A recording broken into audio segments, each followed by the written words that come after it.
Nous sommes toujours présents aux rencontres du 7e art de Lausanne et nous avons le plaisir d'accueillir dans cet hôtel Beau Rivage l'invité d'honneur, on va dire ça comme ça, en la personne de Marine Karmitz. Bonjour Monsieur Karmitz. Bonjour Monsieur. Bienvenue à la radio du cinéma et vous avez eu les honneurs de cette fameuse statuette magnifique de Charlie Chaplin qui est le seul prix entre guillemets officiel du festival qui couronne, on va dire, une carrière, une personnalité. Et vous, c'est tout ensemble. Et vous allez vous présenter à nous, Monsieur Karmitz, parce que vous avez finalement plusieurs vies de cinéaste. Vous avez réalisé des courts-métrages, des longs-métrages. Vous en avez produit énormément. Et en plus, vous avez créé en fait une marque de cinéma qui s'appelle donc MK2. Et tout ça, vous allez, si vous le permettez, si vous voulez bien, nous présenter en fait votre vision du cinéma. À partir de quand ça commence et finalement vers où ça vous a mené? Merci pour toutes les choses agréables que vous dites sur moi.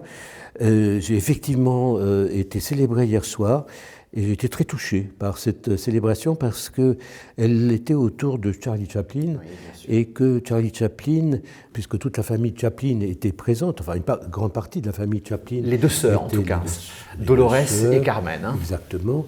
Était présente et que j'aurais dit qu'on était en train de fêter nos 25 ans de mariage. C'est donc un mariage d'argent, si je ne me trompe pas.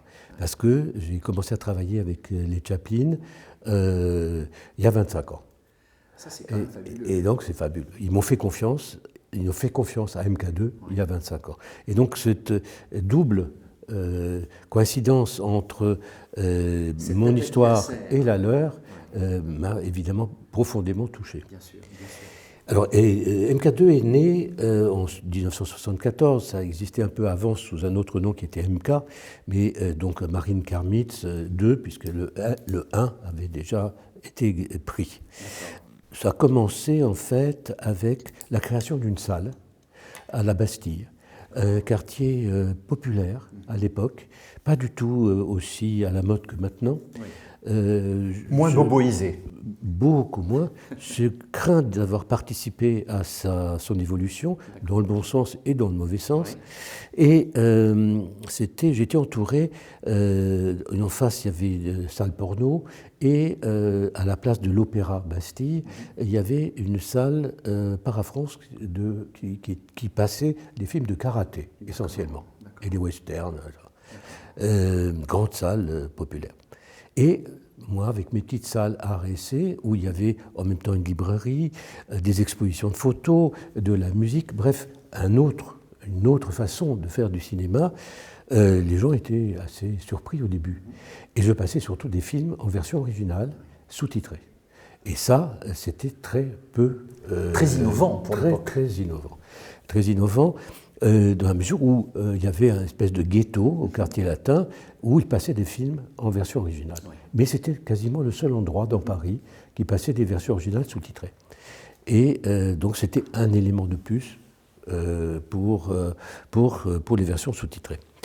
Et très vite, cette programmation qui était faite de bric et de broc, on n'avait pas un sou, des salles étaient petites, est devenu vraiment un lieu extrêmement... Un repère de passionnés, finalement. Un repère de passionnés, et où il y avait des débats en permanence sur des sujets de société, que ce soit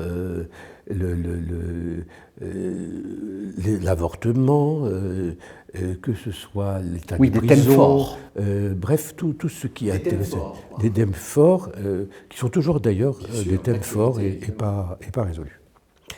Et puis, très vite, devant ce succès, j'ai racheté une autre salle à Montparnasse, qui était le cœur de l'art et essai des cahiers du cinéma. Parce que cette salle, moi je l'avais fréquentée, c'était pas très loin de la cinémathèque, et il y avait un exploitant qui faisait des concours tous les mardis soirs, et si on répondait aux questions qu'il posait, on avait des places gratuites. Mais il y avait dans cette salle toute l'équipe des cahiers du cinéma, c'est-à-dire Truffaut, Godard, Chabrol, Romer, etc. La nouvelle vague. Ça s'appelait le studio Parnasse, le fameux studio Parnasse. qui était à vendre, il était en faillite, etc. Donc j'ai repris le studio Parnasse, j'en ai fait aussi 3 salles, et c'est devenu un deuxième point de diffusion, en version originale aussi. Il n'y avait pas, à l'époque, sauf ce studio Parnasse, mais qui passait des vieux films, il n'y avait pas de version originale à Montparnasse.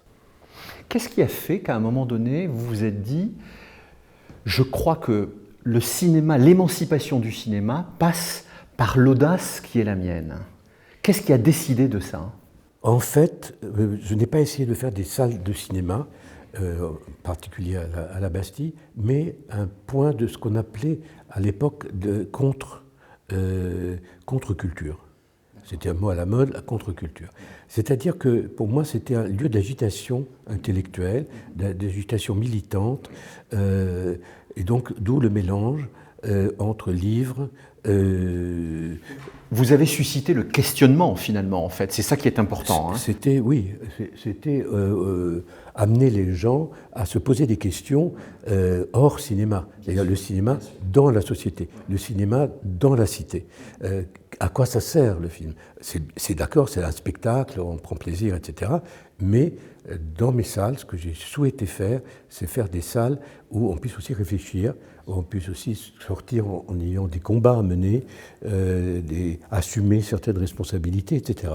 Il y a vraiment des lieux d'interférence entre la société. Des lieux engagés finalement. Des lieux engagés. On va quand même repréciser, ça c'est important de le dire, le nombre de films que vous avez produits. Parce que là, le chiffre est quand même assez éloquent. J'ai produit entre donc 1980 à peu près, puisque j'avais du mal à produire avant, et puis au moment où j'ai arrêté, et mes fils continuent à produire. Ils ont produit beaucoup de films cette année qui ont eu la plupart des prix au Festival de Cannes, entre autres. Ils ont 15 nominations aux Oscars, donc ils ont largement battu mes propres records. Bon. La suite est assurée. La suite est largement assurée. Bon. Et j'ai produit 120 films. Ce qui est considérable. Donc quelques-uns qui sont... Enfin, ils sont tous très beaux, voilà. C'est tous des enfants réussis. Voilà. Je les aime tous, les films. Et alors, je peux parler de films autres que les miens, mais par exemple, je peux vous parler d'un film qui est Pickpocket de Robert Bresson. Excellent. Qui est maintenant dans notre catalogue, et j'ai mis 20 ans à pouvoir l'acheter, trouver les droits et l'acquérir. Et pour moi, c'est un des très grands chefs-d'œuvre du cinéma. Je sais que vous me soupçonnez. Si vous croyez avoir le droit de m'arrêter, arrêtez-moi. Je vous ai laissé bien tranquille, au contraire. On va se quitter sur ce grand chef-d'œuvre. Merci infiniment, Marine Karmitz, pour ce joyeux moment de partage de passion de cinéma. Merci. Et puis, écoutez, MK2, c'est une marque de cinéma qu'on aime beaucoup. Et donc, on continuera à promouvoir vos actions à travers vos différentes initiatives. Merci infiniment. Beaucoup. Merci.